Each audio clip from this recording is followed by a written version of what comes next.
Okay, now, unless it doesn't have enough battery, PlayStation. Anyway, so my father says to Reb Amram, the whole vikuach, the whole debate, and Reb Amram says to my father, "Man zin is gerecht." My son is right. Zene goyim.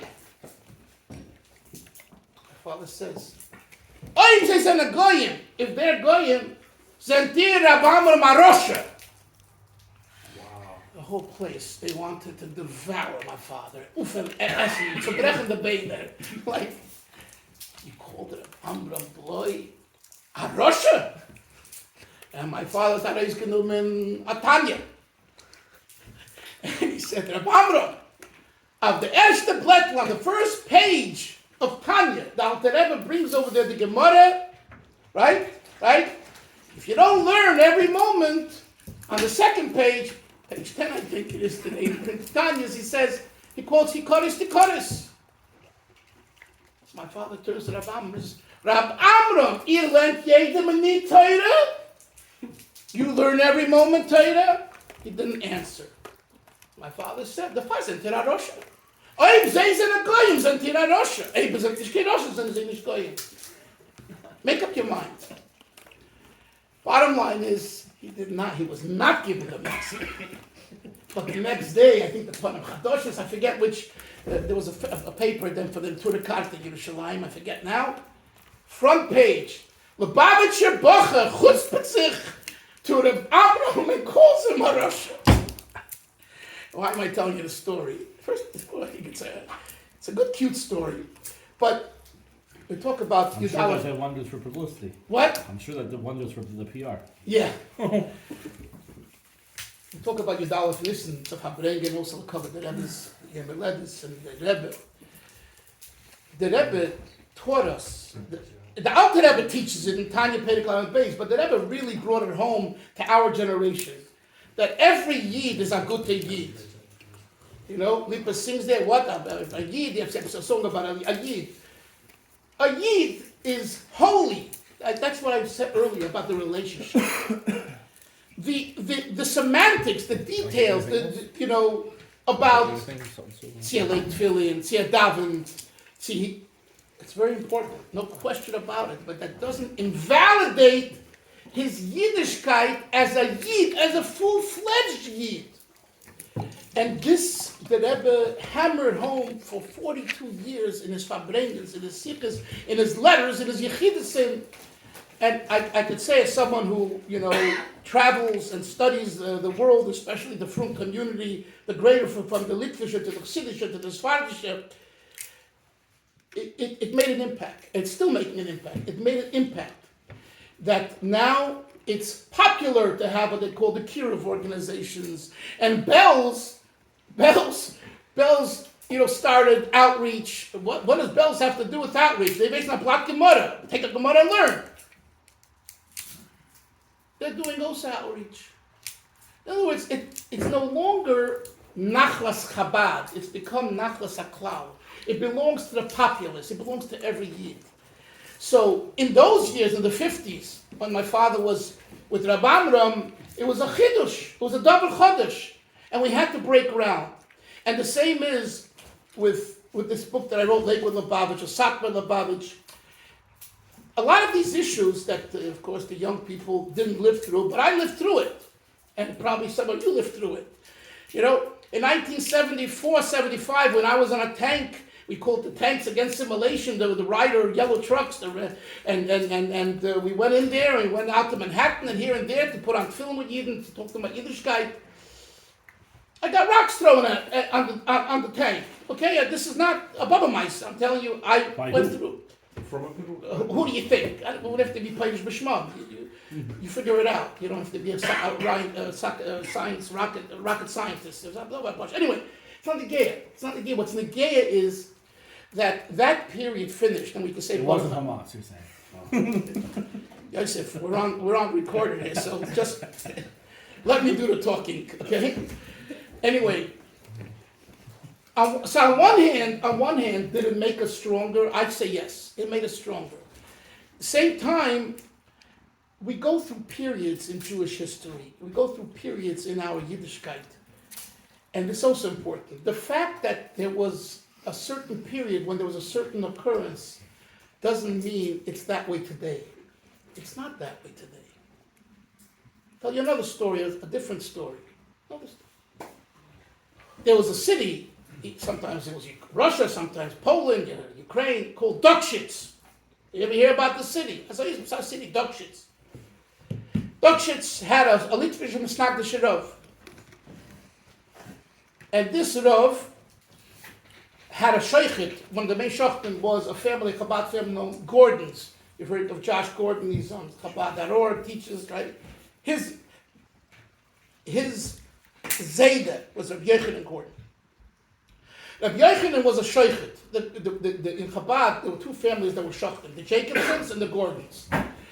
Here in America, in Ruslan, in Russia, and coming over here in the 20s and 30s. Anyway, so the Rav's name was Harav Gilinkin. He parked himself, guess where, in Worcester, Massachusetts. In Worcester, that's where he was a Rav. There lived, and so in Dukshitz, he was the Rav of the city. So the Alter Rebbe, the Balatanya, has a certain way that the knives should be for shchita. It's not the standard way, it's a different way. It's called chaluda. It's smooth, not only from both sides, anyway. And it's very different than what everyone else does. Okay? And some consider it not kosher. And it's, if Galinkin was a Litvisher, and it doesn't say that in Shulchan Aruch, HaKapanim, and he was upset. And he told Rabbi Yochanan, if you do your shchita this way, you'll be fired from your job. And more. He was very connected to the authorities. And you better stop this Chassidish Shemaisis Chabad Alter Rebbe. You have a job as a shaykhit like I want. Rabbi Yochanan came to America, and Hashgacha Pratis has it, divine providence has it. His son, his youngest son, the Rebbe Yisrael Gordon, is around the Elam Emes already, we had a year ago. So, what year did he come from? Well, he came to America in 1931, so the 1920s.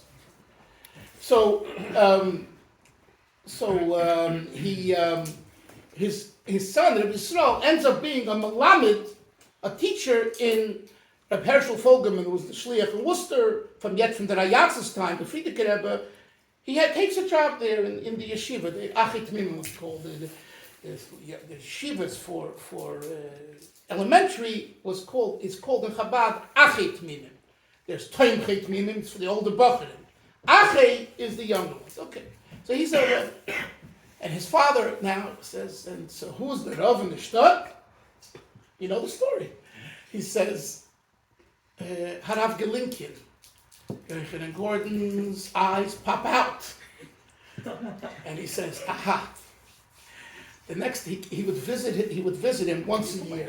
And Gordon went to Worcester once a year to spend the Shabbos with his son. He says, I'll take care of him now. We should give him a chayim. But guess what? He was the Gabbai in 770. At that time, he was the main Gabbai, Yosef. And he had a yechidus with the Rebbe. And he told the Rebbe, the older Chassidim there, he said, I'm going to Yisrael, my son, in Worcester, and I plan, and Rav Galinkin is there, and he tells the Rebbe all the tzaras he had from Rav Galinkin, and now he's going to go there and he's going to make mincemeat with him at the Mabdishim. Okay? Listen to what the Rebbe told him. Don't say a word to him. It's Tzenoch, the Shaya, it's after the Holocaust. It's the Underwelt. You got to forget about everything. All grievances out the window. He went there and he hugged him and didn't say a word. And trust me, Galinkin know what he did to him. He knew what he did. But the Rebbe said. Rabbi Yoel Kahn, my mashpia, told me a story. He said it in public several times. Another story. I just want to bring out a few. That this was the Rebbe, this Eingebacken. The Rebbe engraved us in the Lubavitch Chassidim, this whole approach of Ahavas Yisrael, even when, in a sense, there's room for criticism. And there is times when you have to open up and let go. You're not a shmata. The Gemara says in Saita, you're not a kupan. The rest is like a threshold. The gate of them, you know. Where's your pride? Where's your honor? The sheet of Rav Hutner, Zatzal, Rav Shuzuter, the Rashiva Chaim Berlin, wasn't that. He said, you have to teach people in America, cover that Torah. So when you were in his office and you walked with your backside out, you couldn't get out because he had to buzz you out. You all know that. And read my book on Rav Hutner and the Rebbe, you'll find out a lot more. Kipshutai. And I understand what he was doing. I do understand it. He came in 1933. Rabbanim, Rosh Hashivas Rebbes was nothing, was garbage. Rav Hutner wanted to bring up the Kavod Torah. I understand it. It's not the derech of Chassidus, although he also became a kind of quasi-Rebbe with his spodik. That's another discussion, not for now. But what was the story I'm going to tell you? Give me a guess, no? Talk to the Blip. Huh? Hutner. No. Yes. I wanted to bring out the Nekuda. Oh, Rebbe Yoel. Rebbe Yoel's story told me. Rebbe Yoel. Okay. In Eretz Yisrael, there was a writer, maybe you remember the name, I forget now. He was from Russia, and he was very bright, and he became a famous writer, talking about in the 1940s, 30s, 40s. I remind myself his name. Anyway, there was a chassid, there's a Lubavitcher family called Blizinky. And the father figure of this was Meir Blizinky was his name. He was a Polish Yid. He came from Parasov Chassidim. I don't know if there's such a Rebbe today anywhere. I think there is Parasov. Anyway, it became a Lubavitcher because there was a yeshiva in Varsha. Anyway, he became a Chabadnik. He was very bright, and he explained Chassidus very, very well. So somehow, this writer who was not religious, and he was, like from the Yiddishisten, the intellectualism, the Haskalah type, enlightenment people, he decided he wants to learn with Meir Blizinky. He has a carpet over here. He has someone who wants to learn, and he used to be frum in his youth, and he's smart. This is a real chap, a real catch. So they start learning, and they learn. And it's unbelievable. But it's clean shaven. Sometimes he wore yarmulke, sometimes he did. Garnished. So 5-6 years into their learning, Blizinky gets fed up. Rabbi Yoel told us over one Gimel Tammuz in Borough Park. And he says, that's it. The next time we're learning, I'm letting him have it. I'm going to tell him. You want to learn with me? Put on a yarmulke, some word. Put on tzitzis. Put on a tefillin. Do something. Show that this learning isn't just an academic endeavor. So, but before that, he wrote to the Rebbe. Blizinky wrote to the Rebbe. Huh? There were also other people that were telling him to stop learning. Yeah. Other people told him to stop learning with it. And the Rebbe Yoel said that Blizinky told Rebbe Yoel, told us, that the Rebbe told him, don't say a word. In a letter. Don't say a word. He didn't, and then he became a Baal Teshuvah. And I had a similar story with someone that I would learn with once a week in Midtown Manhattan. From Borough Park to Midtown, you take the trains, an hour there, an hour back, and an hour we learned. We went through the first 53 Prakim of Tanya. It took us 10 years. He learned it methodically and slowly, and dialogue. A smart person, he has a degree as a doctor, as a lawyer, whatever, a very fine person. Belongs to the Reform Temple, Manhattan. He put on a yarmulke to learn. But I'm learning with him. 1 year, 2, 3, 4, 5, nothing. I thought maybe it's chalei happen a little bit, and he tells me one day, I heard this story from Rebbe Yoel The Shabbos before I decided this week, this week I'm going to tell him, hey, if you don't do some mitzvahs, I don't want to continue learning. When I heard this story from Yoel, that Shabbos Gimel Tammuz, I said, Chaim, shut your mouth. Put a zipper. Pamach. Pamach the pisk, we say in Yiddish. Close your mouth. And he told me later, he said, my friends at the Reformed Temple said to me, why are you learning with the Lubavitcher, the Chabadnik, with an Orthodox rabbi, you know that? They want you to become kosher. They want you to be put on tefillin. That's not what you want to do. And so he said to his friends, he said to him, if this rabbi, the one who learns with me, one time puts pressure on me, I'm out. No more learning. Finish. Today, he has a beard tilled down to me. I'm not laughing. I'm not joking. With a gartel, goes to the mikveh every day, davens for 2-3 hours, learns. Mamish, you would think he's a chassid of the Balatanya or the Blizinky or the Chayzer Uplid. Mamish. I remember the first time I met him was Tisha B'Av. I knew his brother-in-law in California. I was a shlichus in California. I worked for Rebbe Kuhn for a part of the time when I lived in LA. And so he was on, Rebbe Kuhn had a telethon. They made a telethon to raise money for Chabad. So I was working part of the list. He had several people. And I came across this name, and he gave a nice donation. So I said, such a person needs a visit, you know. He's not giving $50. He gave $500. List thousands of names. Vedism. So I drove out. He was out down in Irvine. That's an hour from LA, an hour and a half. I went out there. You don't know anything. Who knows?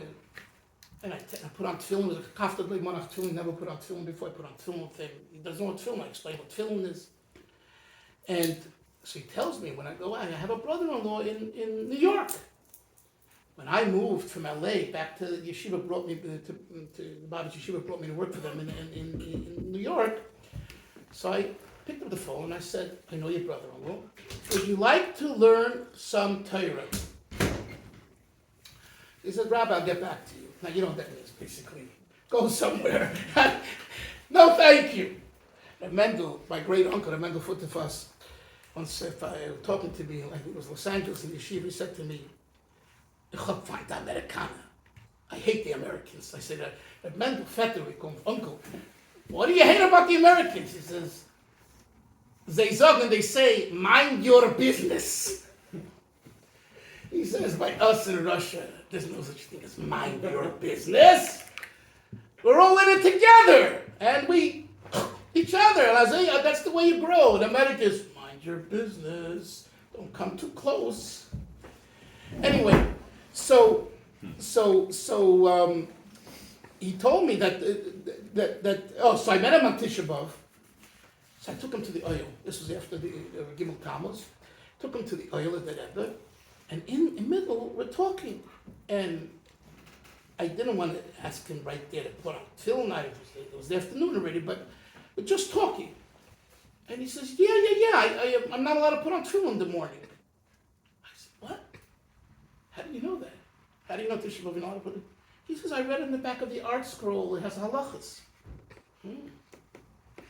And then we went into the Yoel, and it's a Havegestelt by the Stein, he placed himself by the stone, by the monument of the Rayatz. The Rebbe's on one side, the Rayatz on the other side. I'm telling you, Chevron, if you saw the way he davened, it was like Yom Kippur. And I was embarrassed the way I davened by the Tzion and the way this Yid davened. And this Yid was this Yid who said to me, if I would have criticized him, he would be out the door and it would be over. These stories and many more is what Chassidus Bechlal, Baal Shem Tov Bechlal, Alter Rebbe Befrat in the Chabad, and what the Rebbe Proti is, more specifically, taught us over the years. And don't think it was easy for the Lubavitchers. You know, today it's like everyone does it. You know, or the parstic's here serving the community. He says, shliach, very nice. There was a big opposition to this. In the 50s, they just came from Russia. They just came from Samarkand. They just came from Poland. Let us breathe. Comes along the Lubavitcher Rebbe. It starts already in the 50s. This organization, that. Shlichus go out. And the parents said, no, stay put. Select individuals went out in 58 and 59 because the most were not for it. They loved the Rebbe. It's hard for us Lubavitchers today, the younger Lubavitchers that didn't grow up with this, to see this. But I grew up still with these people, and it wasn't that they were chas v'shalom against the Rebbe, but the Rebbe zooked, right? The Rebbe says, and we do what we need to. The hismasrus, the dedication to a word from a tzaddik, this became part of what we call in Chabad the Doira Shvi, the 7th generation, i.e. the Rebbe showed us as a living example that his kashrus to the Eibishter is total. Not 50-50, not 75-50, not 99-1, 100. How did he teach us? Through his Maimorim and his Siches. For example, a famous Maimon that Rebbe said, Parshas Shpot in Tafshin Yud Beis, 1952, when a big chassid was there. I think you have here a grandson of his, Gerari.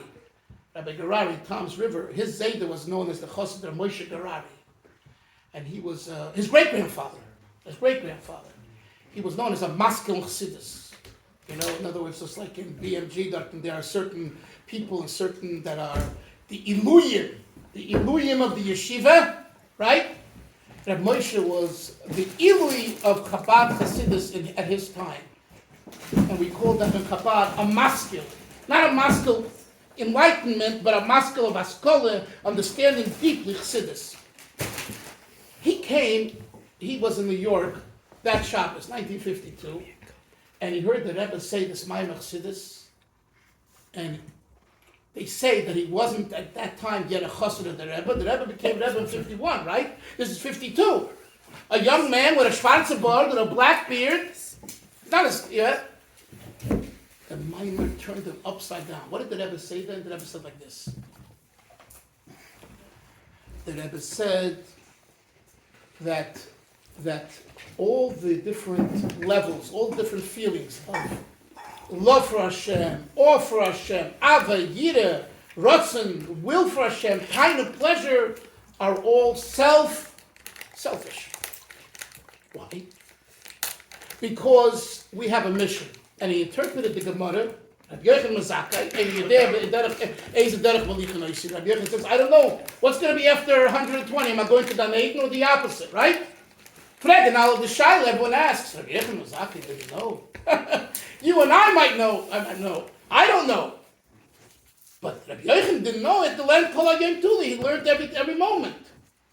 So there are different explanations in the Mefarshim. The Rebbe gave this explanation in a Maimon that year, that 1952 B'Shpoter. He never took the time to think about himself, except the day that he was dying. When Al Pidin, you have to make a cheshbon hanefesh, say vidui, confession. So Gitzchak Chachat, wait a minute, where am I? Who am I? Where am I going? Until then, it would be a detraction from his shlichus, from his mission. What a thought. When Moshe Gerari heard this, it turned him inside out. Because everything that he heard from the Rashab and the Rayatz, it's like, great chassidus and great avodah. But this was such a deep thought that if you're thinking about yourself, even in a spiritual holy way, it's still yesh. It's still ego on some level. He became a chassid that Fabrengen. That Fabrengen, when this big chassid of the Rashab heard, and what happened was what we say in psychology and English, the paradigm shift. He had a paradigm shift at that Fabrengen. The Rebbe was very emotional. He dropped his head. He was crying. It was a very emotional mind. I encourage you to learn it. I think it's printed also in the Chabad, the Hasidic Heritage series. But I heard this from Yoel and other people who were at the Fabrengen. They told me the energy and what was going on in 770 at the table and at Chassidim. It was one of a kind. So the Rebbe demanded. He taught of not only Chabad Hasidim, but particular Chabad Hasidim who were used to doing everything. Don't get me wrong, when you have to fight Stalin and your life's on the line, like the famous chassid Rabbi Avram Drizin, Avram Meir would say, someone who's not ready to go to the shechita is worthless. This chassid, that chassid, you're ready to go to the shechita? What do you mean the shechita? Not to slaughter. Are you ready to allow yourself to be slaughtered for Hashem? To fight Stalin? And they might send you away for 15 years. You'll never see your kids. You'll die in Siberia. Are you ready for that? Oh, maybe not. I gotta think. I gotta hide. Rabbi Avram would say, Avram Meir would say, and he was a shtickle mashpia of mine, and I knew him, and I fabrayed with him, and heard him, and he was a fire dicky yid. I think he came here to Lakewood. Or he was a cutter with the Baron's son-in-law, the Schwarzman. So he had an inn. They allowed him to come. You can't go there. Yeah? I think it was Yeah, I'm talking about way back in the 70s. In the 60s and 70s. I heard from Rabbi Gansfi. You heard? He's a Dayan. Lives in Borough Park. He's the Matastar for Rav's son-in-law. So he told me that Rabbi Yoel used to come here teach Chassidus sometimes. And Rabbi Avram. He said he liked Rabbi Avram. Yeah. He liked Rebbe Avram Shir better. Why? For the first hour he spoke Nigla. Tzos Nesivis. He knew it cold. Rebbe Avram discussed Torah with the Rogat Shover, with Rabbi Baruch Ber. He knew them all in Russia. And he can can't help him compensate. They were going to say Alamdonim. But so Reb Gansby, who's a Talmud Chochem Atzum, he told me that when he came to Lakewood, before he started the Tanya to Geret Nigla, the Chaver loved it, and they said, "Oh, this Chaver man can." The Sivas, out, it's open. He knows it. Rabbi Yosef Engel, he knows the Sfarim. Rabbi Yoel taught Chassidus. I'm just saying a different style. So Rabbi Avram would say, if you're not ready to go to the Shechita, Mr. Gormish. Rabbi Avram had a word. In Chabad, there's a word, an Odom. Odom means a mensch, right? But I wrote a book, I don't have it here, it's called the language, what is it called? No, the book that came out in Yiddish Speak. I wrote a book called Lubavitch Speak. What is the language of Chabad Lubavitch? The expressions, the colloquialisms, the bituyim. So one of the bituyim is an Odom. Rabbi Avram said this, what's an Odom? A Muslim as an Odom. In other words, this isn't just someone cannabis learner. This person is Bishlemus. And very few people got that title. They say that he says, I have a tape, I have recordings called Ginzi Lubavitch, Ginzi Avram, and he says over there about the Malach, the famous Malach, the Malachim, Rabbi Avram Dave Levin, and I wrote a whole book about him, the Malach. Very interesting research on that, very interesting. A lot to say about that, but not now. Anyway, I was in Bigelize and I sold the book. This book sold out over there, and all of a sudden 10 Satmar Chevra surround me. I thought, that's it. I gotta call the Chevra Kadisha. And they loved it. They were dialoguing and saying, yeah, we know about this, and the Rayat said this, and who says this is true. Bigelize said, what's happened in my store? And then I'm not screaming, it was friendly. So Rabbi Avram called the Malach, Rabbi Chaim Dalfin, Levin, a mensch, an Odom. Von Zeiten der Rebbe Marash, and he was a Muslim.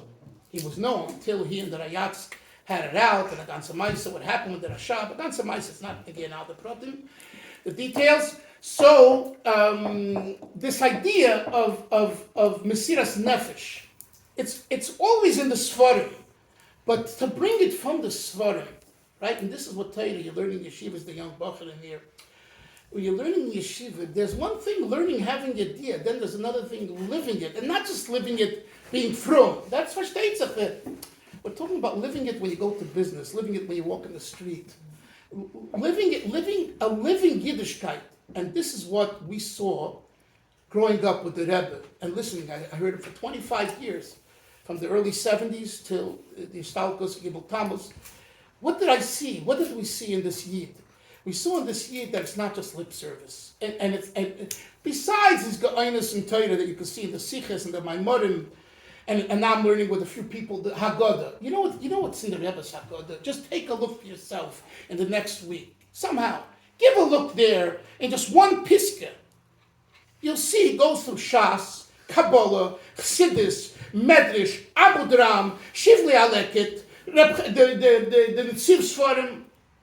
Like, wow. And all cryptic and all very bekitzer, very brief. You have to be a lam de motzum, a lam. I'm telling you, I took this sefer, that sefer to be mefaneach, to open up the brevity of his comments. But I walk away, wow. So that he had. But that's small change. That's not what makes him the Lubavitcher Rebbe. What makes him the Lubavitcher Rebbe is that he put into the Yiddishkeit, into Yiddentum, into us, he put into us the reality that Torah is real.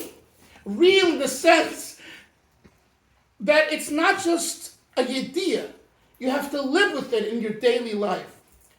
For example, in the 50s, and later also, was a certain big cup in Lubavitch, Shochat. You heard the Shochat family. Rabbi Ezra Shochat's in Yeshiva in Los Angeles, and Yeshiva, he had a brother Emmanuel, who was over the Shalom in Toronto. Emmanuel was had a PhD in philosophy, but he was a Talmud Chacham Atzim.